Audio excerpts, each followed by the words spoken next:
high pointing the ball. We call that the 50-50 catch. Either it's going to be the DB or the wide receiver. My guy T. Higgins, he's coming down with it every time. What about being physical, though? Can he be physical at the point of attack? Watch this. They're actually going to send out another individual to try to get hands on him. This dude's going to run through the double team, physical at the line of scrimmage while he's getting grabbed in the face mask, and he's going to explode through. And this is where it gets really good because he has the speed to run away from cornerbacks and safeties. So, yeah, he has the vertical threat, too. What else can T. Higgs do? I'll show you what he can do. Now, T. Higgs is one of those guys that really can do it all. Does he have the stop and go? Because he's big. Usually the tall guys aren't elusive. Oh, yeah, you'll see this stop and go like, little red light, green light, red light, green. You'll see that again. It's hard to put that. You see that, Kay? I know you like that. He'll put that leg out there, have the DB bite on it, and cut right underneath it. How about this, though? Hey, this is a national title game. National title game, and you'll see my guy run this reverse. But is he physical, though? Can he take a hit, though? He's going to run through one tackle right here. All right, we got that. That's one tackle. What about one on the sideline? Oh, that's another one. Go ahead and sip this tea like Kermit the Frog. T. Higgins is out there. Listen, I pity the fool or anybody that wants to get physical with Mr. T. But listen, he can do it all, though. No jokes. This guy is physical. He can catch. You can put him on reverses. He has the speed. Don't be fooled by the fact that he has a long stride. Those are the deceptively fast guys. So at 6'4", great hands, the ability to get off on the line of scrimmage and then go high point the ball. This dude right here is in his bag. I'm talking about for real. So I guess you can call him the nickel bag of the draft. Shout out to my guy T. Higgs that's doing his thing. What advice are you giving him? He's got to go to the combine. So many wide receivers, deepest class we've seen in a long time. What are you telling T. Higgins to do during the combine? Focus on catching the rock. Focus on running a good 40. That's it. That's all you have to do. His resume speaks for itself. ACC championship game against Virginia. Really, everyone's watching. 9 catches, 182 yards, 3 touchdowns, dominates the game. And if you look at Clemson, look at that group. DeAndre Hopkins, Sammy Watkins, Martavis Bryant. They are a wide receiver factory. T. Higgins expected to be the next guy to come out of there and be a big name. And I wanted to show that last play because it shows that a guy at his size can run the offenses that we're seeing in the league. Oftentimes when you see the reverses and the jet sweeps, who is it? It's the Deebo Samuels. It's the Tyreek Hills, the McCall Hartmans. You know, you don't oftentimes see a DeAndre Hopkins running those reverses. He's a guy that can come in and change the game. At 6'4", you can throw him deep, throw him short, and then also give him reverse. Really one of the most versatile receivers in the draft. I was going to ask you who you compare him to in the league, but Sammy Watkins, he looks just like him. Right? He looks just like him, but a little taller than Sammy. Sammy's like a strong 6'2", maybe 6'3", but this guy's 6'4". You put cleats on, he's 6'5". We're talking Calvin Johnson type. And imagine, he's just a baby. What happens when he gets the weight room of the NFL behind him and he gets that grown man strength after a couple of years? We're talking about a perennial Pro Bowler.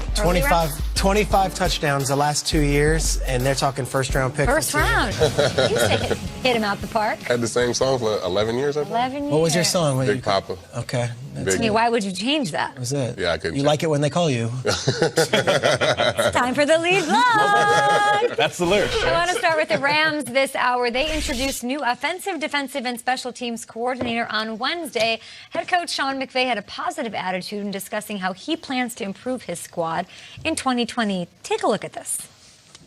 The excitement about getting back with our players and really attacking this season by strategically taking it a day at a time and understanding, all right, let's really look inwardly at what are the things that we can do to be better. And I think you can have a tendency to overreact as well, because the easy excuses are to say how close we were.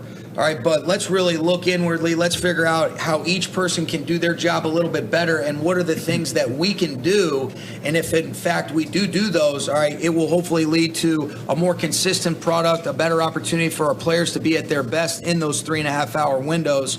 That was a good move. Trace, what's his mindset? We haven't heard from him in a long time. McVay's going young. Staley and O'Connell are 2 guys who are in his peer group, and they are going young. And we love Wade Phillips, and we love a lot of the offensive guys that he had behind him in the recent years. But Sean McVay is so excited right now for this new coaching staff and for this team to hit the field. Like, I know him watching the playoffs this year, he was like just temper rising that how are we not there? It's going to come back, and I think they're going to be better than ever. NFC West will be pretty interesting. You saw the little image there. It's time for a Mad Minute. Well, here's what happens. You see, I put 60 seconds on the clock, tee you up on something, and you have 60 seconds combined to answer that. So I'm going to give you the name of a team today that missed the playoffs in 2019. What do you need to see to be convinced that these teams are on the right track? Remember, you're sharing time. Let's start with those LA Rams. I think it's McVay. I mean, I think they got all the pieces there. I think if Gurley's healthy, they have all the pieces, the defense good. I mean, I think it's just up to the coaching staff to get them in position to score points. And Trags, let me go before you, because you just said something, and you said that the Rams are going to be back and they're going to be better than ever. That's the hope. Yeah, that's the hope. But better than ever still might not be good enough, man. The NFC West is loaded. And then I'm not even talking about Arizona Cardinals, who I think are coming, and they're coming fast. But when it comes to this team, it's the run game. Like, they have to figure out who they are and what they're going to do. Is it an old, I hate saying it, like an older Todd Gurley, a banged-up Todd Gurley, or is Todd Gurley going to come back in this season and be healthy? Because the reason they were so successful a couple seasons ago, the run game anchored everything, Strikes. Yeah, I'd say this. Wade Phillips was a great defensive coordinator. No one will ever question what he did for the Rams. They went to the Super Bowl, and they held the Patriots to 13 points. The excitement for Staley, who was with the Broncos and the Bears before that, is through the roof right now. I don't know Brandon Staley. I don't know what his resume is, and I don't know why they're so excited, but they think that he could be the McVay of the defense. That's why they're most excited. I think they're going to do everything in their power to prove it's not a cautionary tale, one-hit wonder, went to the Super Bowl, and will never go back. How about a team that we sort of expect to be in the Super Bowl, at least in the mix every year? How about the Dallas Cowboys? 60 seconds on the clock. Nate. Mike McCarthy, what are you doing with your quarterback first and foremost? And I know it's not up to him. It's above him, Jerry Jones. That's where it starts. We can't have a conversation about the Cowboys and what they're doing until we figure out what they're doing with the quarterback and wide receiver. They have Zeke Elliott. I feel like Zeke is going to come back a little bit faster, a little bit more agile, a little bit stronger. But it starts and ends with Dak Prescott. You lock him down, then we can have a better conversation on what they're doing. I do feel like they won the NFC East. What's their record if they lock him down? They lock them down. I feel like they'll win 10 games next year and win the NFC East. I feel like the Dallas Cowboys head coaching job is akin to the New York Yankees managing job. It's this prestige job. It's this top deal. You're going to be on prime time. And then with Mike McCarthy, a guy who was fired somewhere else and was out of football last year. I'm fascinated to see if McCarthy comes in with a rejuvenated spirit and brings something new to the coaching game, or if this is going to be something that maybe is a step back. Get the ball to Zeke. I mean, even if they lock down Dak, they lock down Amari Cooper, give the ball to Zeke. Yeah. I mean, he's the best player on your offense, and I think everything runs through him, and, I mean, that's what you got to do. Yeah, don't get away from who you are. Yeah, run he's first, the guy. run offense. Mike McCarthy likes to throw that ball, though. How about my Chicago Bears? They need to draft a quarterback. They need to draft a quarterback? Talk to me. I think I've seen enough of Mitchell Trubisky for me. Really? You know what I mean, especially with that defense. I mean, you only have such a small window to put that team together. I mean, to put a team together, really. And I think last year, coming off the year they had making the playoffs, I think last year everybody thought they were going to be really good, and it just didn't work out. And I think it was because of the quarterback play. You know what's crazy is I feel like there's a lot of Chicago fans that share that same sentiment. I was talking to Kyle Brandt, who's heavily entrenched in that culture, and when he was back home, I said, what are the fans saying out there? He said, you know what? I don't think they're bought in on Mitchell Trubisky. And what you're saying is perfect. When you have a defense that is that good, do you want to waste prime years on a quarterback that's good? I'm not going to call him bad or trash. He's a good quarterback. Or do you try to seek out an even better quarterback? The question is, where do you find that guy, and is it going to happen over the next couple of seasons? Trubisky's only known Matt Nagy and Mark Helfrich. Now they bring in new guys. Bill Lazor, who was with Andy Dalton when he was really good in Cincinnati. And they also hired John DeFilippo, who was the offensive coordinator of the Jaguars, but also was with the Eagles when Wentz and Foles were having their success. They're hoping that coaching helps Trubisky. But you guys are not wrong in saying that there's a lot of question marks around whether Mitchell Trubisky. I know. Right. I know. Is it too early to be saying? I think if they weren't Super Bowl ready, we wouldn't be saying this. I think what's a bummer, I'm from Chicago, is that I feel like if they had a better quarterback, they would win the Super Bowl. I imagine some Niner fans feel the same way. They were also so close, and it wasn't Mitchell level. Trubisky's fault that they missed those kicks. So it's like there's also the thought that, like, he can do it. Yeah. The buzzers. Calm down, Anthony. Hey, the buzzer. I just got the buzzer. At GMFB, how about answer the question, fam? the Cleveland Browns? Here we go again. Like, here it is. New era. Like, do we have the gusto and the ability to get up for the Browns yet again? I think yesterday was a great piece of news for the team. Myles Garrett reinstated. Baker Mayfield saying all the right things this offseason. I almost seemed humble at Super Bowl week when he was doing his media stuff. But is Kevin Stefanski and Andrew Berry the next in a long wave of changes, or is this the permanent thing and this is the vision forward? We've been fooled once, fooled twice, fooled 100 times with the Browns. The hope is that this is the right fit, but we shall see. I'm not getting on board just yet. Cece? I really hope that they can turn it around. I mean, I'm playing in Cleveland for so long. I love those fans, and they got so much talent on that team. I wish, Do you think they can turn it around? I think they can. Hopefully Baker can turn it around and really get these guys the ball like he needs to. I mean, he's got so many weapons. Yeah. It's just a matter of him, stepping his play up, to be honest. This ain't no here we go again, Shrek. Okay, no, tell me. Just give it up for the Browns. Yeah.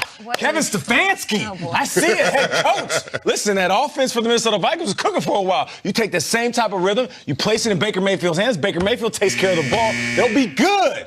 What would they have to do for you to actually jump ship? Because I'm out right now. They got to win me back. I feel like we were Browns TV last year before the season. I'm out. I'm exhausted. I'm not win me out. Back. I would go like I have been the last couple of years and pick them to win the AFC North, but the Baltimore Ravens and Steelers are too good. I just feel like Kevin Stefanski will tighten up the screws, which needs to be done on this. You've been in New York the last decade. You and Odell cross paths at all? Do you have a relationship with him? Yeah. Do you think he's got the ability to take this team on his back and be a difference maker? I really do, and I think at the end of the year he was saying all the right things. I want to be here. I want to play in Cleveland. I want to turn this thing around. So yeah, I think 1,000%. I think Odell gets a bad rap. That guy's super talented, and I think you put him in the right situations, he can definitely carry a team. No doubt. I want to talk about your Raiders. You want to go first or last? I want to go last because I want to ask you guys. All right. How about you guys Raiders? are the experts. All right, well, because Cece's going to go last, let me just set him up and play a little devil's advocate. The Raiders, they're not playing well. The quarterback hasn't fulfilled expectations. You give him all this money. I don't know what he has brought to the table. You give Gruden all this money to come out of the booth, and what? He's going to come here and high-five fans every single game that they win? What about the losses? I feel like this is a team that has spent too much money on guys that are not playing the right type of football. I want to throw this in CeCe's laps when he has to defend his Raiders. I'll go real quick. I think the best is yet to come for the Raiders. They had the best rookie class in football last season between Max Crosby and Josh Jacobs, and you got the tight end making plays, and of course we love what Hunter Renfrow did. They are loaded in a lot of ways, and they have 2 first-round picks this year. And now they're going to Vegas. There's a lot of excitement. I think the Raiders are on the right track. I do think we're on the right track. I do think we drafted well last year. We got 2 first-round picks this year, and I want to believe in the quarterback. I want to believe in my squad. So what do you guys think? Do we need to draft a quarterback, or what do you think, CeCe? This is your team. Is Derek Carr the guy? I asked if you could have Tom Brady for 2 years. Would you? If we drafted a quarterback, I would love to have Tom Brady for 2 years for sure. Okay. Yeah. Out in Vegas. But you guys are invested. You guys are heavily invested. You don't like Brady in Vegas, right? I don't think it's necessary. Like, to me, the Raiders, they've already sold out that building. There already going to be excitement. Like, you bring in Brady because you need some reboot or some reset. Like, the Raiders, I don't think, need a reset. They've got a good team. Derek Carr's got to be better, or you draft a rookie. I don't think Brady to the Raiders is what's going to get them over the top. AFC West is tough. All jokes aside, Tough right now. all jokes aside, Josh Jacobs is phenomenal. Yeah. And Tyrell Williams is a beast. Darren Waller is a phenomenal tight end / wide receiver. Derek Carr has no